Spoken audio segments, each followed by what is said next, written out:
بس آپ جو حکم دیں اس پر غور فرما لیں۔ ان کا دارالحکومت دریائے اجنانا کے بہت قریب تھا۔ جنوبی یمن میں موجود ملک سبا کے تاریخی ریکارڈز کے مطالعے سے حضرت سلیمان علیہ السلام اور ملکہ سبا کی ملاقات کی تفصیلات منظر عام پہ آتی ہیں۔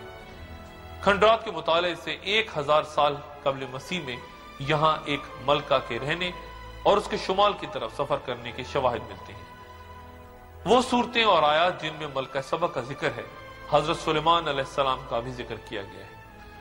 حضرت سلیمان علیہ السلام کی عظیم سلطنت اور محل کا ذکر بھی آیا ہے۔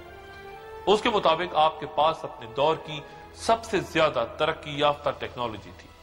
آپ کے محل اور عظمت کا ملکہ سبا پہ اثر انداز ہونا یوں بیان کیا گیا ہے۔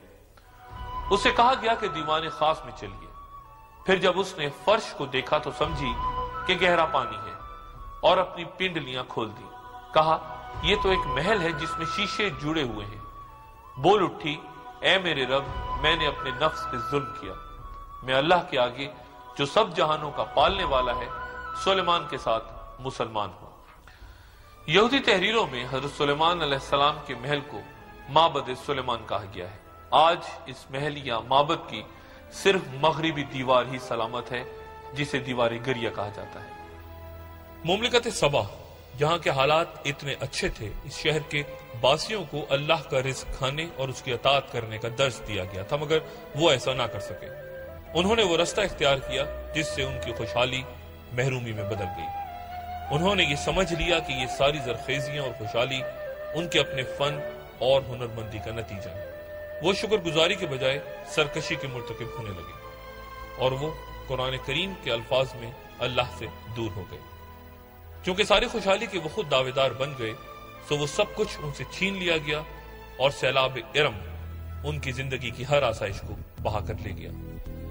قرآن حکیم نے اہل سبا کو دی جانے والی سزا کو سیل ارم کہا ہے، جس کا مطلب ہے ارم کا سیلاب۔ قرآن حکیم کے یہ الفاظ قوم سبا کی تباہی کے انداز کو بیان کرتے ہیں۔ ارم ڈیم یا بند کو کہتے ہیں، گویا سیل ارم سے مراد وہ سیلاب ہوا جو ڈیم یا بند کے ٹوٹنے سے آیا ہو۔ سورہ سبا کی آیات 15 اور 17 میں اللہ تعالیٰ فرماتے ہیں، اہل سبا کے لیے ان کی آبادی میں ایک نشانی تھی، 2 باغ داہنے اور بائیں تھے۔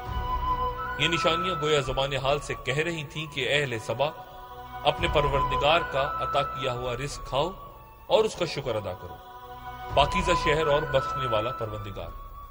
لیکن انہوں نے روگردانی کی تو ہم نے ان پر ایک زوردار سیلاب چھوڑ دیا اور ان کے 2 باغوں کے بدلے ہم نے ان کو 2 اور باغ دیے، جس میں بدمزہ میوہ، جھاؤ اور کچھ بیری ہی رہ گئے۔ یہ ہم نے ان کو ان کی ناشکری کا بدلہ دیا اور ہم ناشکر گزاروں کو ایسی ہی سزا دیا کرتے ہیں۔ سیل ارم میں ہونے والے لفظ ارم کے بارے میں مولانا مودودی اپنی تفسیر میں لکھتے ہیں کہ یہ لفظ جنوبی عرب کی زبان کے لفظ آرمین سے نکلا ہوا ہے، جس کے معنی ڈیم یا بند ہے۔ یمن میں ہونے والی کھدائیوں سے سامنے آنے والے آثار میں یہ لفظ اس معنی میں کثرت سے استعمال ہوتا دیکھا گیا ہے۔ سیلاب ارم کی تباہی کے بعد وہ سارا علاقہ صحرا میں بدل گیا۔ زرعی زمینوں کے خاتمے سے اہل سبا اپنے ذرائع آمدنی سے محروم ہو گئے، اور وہ لوگ جنہوں نے اللہ کے دین کو قبول کرنے سے انکار کیا اور گمراہی پہ ڈٹے رہے، انجام کار عذاب سے دوچار ہوئے۔ اس تباہی کے بعد قوم سبا بکھر گئی، ان کی شمالی عرب مکہ اور شام کو ہجرت سے شہر کے سارے گھر ویران ہو گئے۔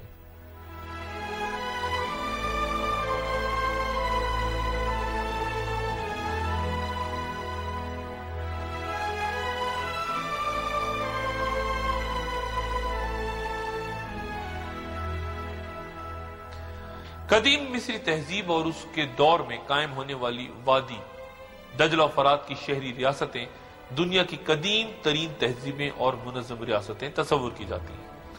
ان کا دار و مدار دریائے نیل کی زرخیزی پر تھا، اور وہ بارش پر انحصار کیے بغیر اپنی زمین کو دریائے نیل کے پانی سے کاشت کر سکتے تھے۔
رامسیس دوم مصری تاریخ کا طویل ترین دور رکھنے والا حکمران تھا اور اکثر مورخین کے نزدیک یہی بنی اسرائیل کے بچوں کو قتل کرنے اور حضرت موسیٰ علیہ السلام کے خلاف جنگ کرنے والا فرعون تھا۔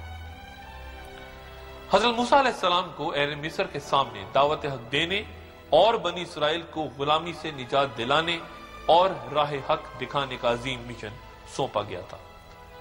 فرعون کے لیے یہ امر ناقابل برداشت تھا کہ وہ موسیٰ جو اس ہی کے محل میں پرورش پاتا رہا اور اس کا ممکنہ جانشین بھی تھا، اس سے اس طرح مخاطب ہو۔ فرعون بولا، اے موسیٰ، کیا ہم نے تمہیں پالا نہیں اور تم اپنی عمر کے کئی برس ہمارے ساتھ رہے اور تم نے اپنا وہ کام کیا جو کیا تھا اور بے شک تم بڑے ناشکر گزار ہو۔ حضرت موسیٰ نے کس مقام پر دریا کو دو حصوں میں تقسیم کیا، اس پر کوئی واضح نقطہ نظر موجود نہیں۔ بعض شواہد کے مطابق یہ واقعہ بحیرہ روم کے ہی یعنی میڈیٹرینین سی کے ساحل پر پیش آیا۔ اکثر محققین کے نزدیک بنی اسرائیل کے اخراج کا واقعہ بحیرہ روم کے سواحل پر واقع بحیرہ احمر یعنی ریڈ سی کی ایک ساحلی جھیل پر پیش آیا۔ ڈیوڈ بن گوریاں کے مطابق یہ واقعہ رامسیس دوم کے دور حکمرانی میں کاردیش کی شکست کے بعد پیش آیا تھا۔ عہدنامہ قدیم کی کتاب اخراج کے مطابق یہ واقعہ وادی کے شمال میں مگدول اور بال زفون کے علاقے میں پیش آیا تھا۔ اس نقطہ نظر کے مطابق ریڈ سی اصل میں سی آف ریڈز یعنی سرکنڈوں کا سمندر ہے۔ چونکہ اس کی ریڈ سی سے مماثلت ہے، اس لیے اکثر مقامات پر اس سے بحیرہ احمر مراد لی گئی ہے، مگر سی آف ریڈز سے مراد بحیرہ روم کے مصری سواحل ہیں۔ جب حضرت موسیٰ علیہ السلام مصر سے بنی اسرائیل کے ہمراہ روانہ ہوئے تو فرعون کے لیے یہ امر ناگوار تھا کہ بنی اسرائیل اس کی اجازت کے بغیر حضرت موسیٰ کے ہمراہ روانہ ہو جائیں۔ وہ اپنے لشکر کے ہمراہ تعقب کے لیے نکل پڑا۔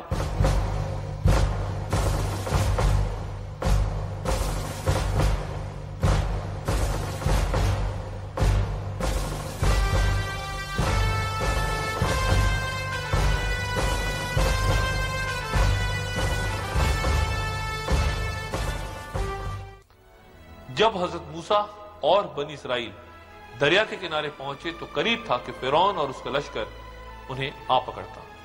تب اللہ تعالیٰ نے حضرت موسیٰ کو وحی کی کہ اپنا عصا دریا کے پانی پر مارو۔ اس پر دریا دو حصوں میں تقسیم ہو گیا اور ہم نے بنی اسرائیل کو دریا کے پار کر دیا۔ پھر فرعون اور اس کے لشکر نے بڑی سرکشی اور ظالمانہ انداز میں ان کا پیچھا کیا۔